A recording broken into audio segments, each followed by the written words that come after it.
எல்லாருக்கும் வணக்கங்க. இப்போ ஒரு புது நியூஸ் வந்திருக்கு. அது என்னங்கிறத பார்க்கலாம் வாங்க, வீடியோக்குள்ளே போகலாம்.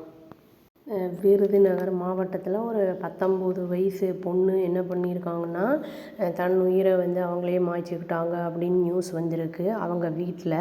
இது ஒரு சில நாட்களுக்கு முன்னாடியே வந்துருச்சு.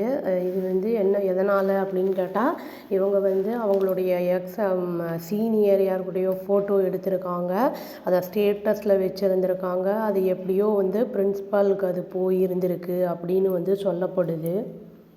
நியூஸில் என்ன சொல்லியிருக்காங்க அப்படின்னா, மணிமாறன் அப்படிங்கிறவர் ஏதோ யார் மூலியமாகவோ அவருக்கு அந்த ஃபோட்டோ கிடச்சி அதை அதை பிரின்ஸ்பலுக்கு காமிச்சதாகவும் சொல்லப்படுது. ஆக்சுவலி இது காலேஜ் ப்ரீமிசஸில் எடுக்கப்பட்ட ஃபோட்டோ கிடையாது.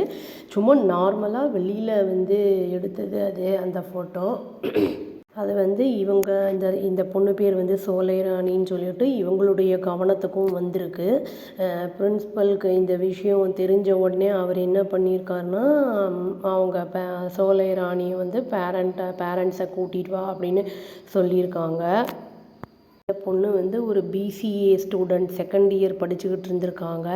அவங்க பொண்ணுக்கு அப்பா கிடையாது, அம்மா தான் ஏதோ ஹாஸ்பிட்டல்லையோ அங்கேயோ வேலை செய்கிறதா சொல்லியிருந்தாங்க.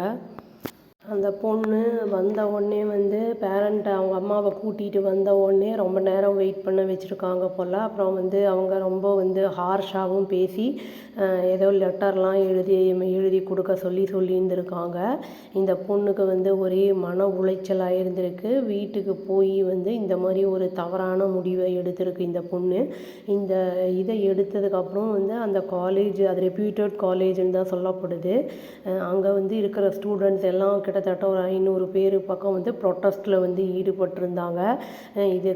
இந்த பொண்ணுடைய இறப்புக்கு காரணமானவங்களுக்கு ஆக்ஷன் அவங்களுக்கு அகெயின்ஸ்டாக எடுக்கணும் அப்படின்னு சொல்லி போராட்டம் நடந்துக்கிட்டு இருந்தது. இந்த பொண்ணு அந்த சீனியர் ஸ்டூடெண்ட்டோட வேலை பார்க்குறான் அப்படிங்கிற மாதிரி தான் நியூஸ் வந்துருந்தது. ரிலேஷன்ஷிப்பில் இருந்திருக்காங்க அப்படிங்கிற மாதிரியும் சொல்லப்படுது. இந்த ப்ரொட்டஸ்டெல்லாம் நடந்த உடனே போலீஸ்லாம் வந்திருக்காங்க.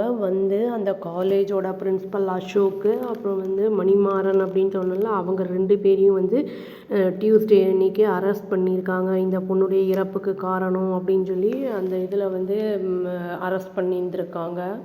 போலீஸ் அரெஸ்ட் பண்ணுறதுக்கு முன்னாடி அந்த டிசீஸ்டோட ஃபேமிலி என்ன பண்ணியிருக்காங்கன்னா, கம்ப்ளைண்ட் கொடுத்துருக்காங்க. இந்த மாதிரிலாம் பேசினாங்க அப்படிங்கிற மாதிரி கன்சர்ன் பர்சனை சொல்லியிருந்திருக்காங்க. இப்போ சப்சிக்வெண்ட்டாக அவங்க பெயிலையுமே அவங்க 2 பேரும் வந்துட்டாங்க அப்படின்னு தான் சொல்லப்படுது. அந்த பொண்ணு அவங்க அம்மா ஃபுல்லாக வளர்த்துருக்காங்க. அப்படிங்கும்போது இந்த மாதிரி ஒரு நியூஸ் வந்த உடனே பேர் பேடாகிடுச்சு, நேமு அந்த பேர் கெட்டு போச்சு அப்படிங்கிற மாதிரி மன உளைச்சல் ஆளாகி இந்த மாதிரி பண்ணியிருப்பாங்க அப்படின்னு நினைக்கிறேன்.